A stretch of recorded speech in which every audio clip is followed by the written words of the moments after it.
ஜூலை 23 ஆடி 8. மேலாம் பாடம்.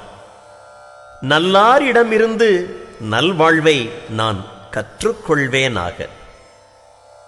சமயக்குறவர் ஒருவரை குவலயத்தில் காண்பது அரிது. ஒருவேளை 1000 வருஷத்துக்கு ஒரு தடவை ஒருவர் வரலாம். அத்தகையவர் நல்வாழ்வு வாழ்ந்து உலகுக்கு வழிகாட்டுகிறார். புத்தகங்களும் பிரசங்கங்களும் பின்னணிக்கு போய்விடுகின்றன.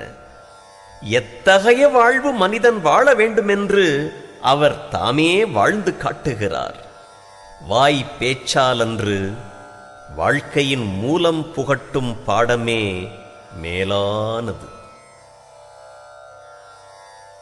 தர்க்கமிட்டு பாழான் சமய குதர்க்கமிட்டு நிற்குமவர் கண்டவழி நேர் வருவது என்னாளோ.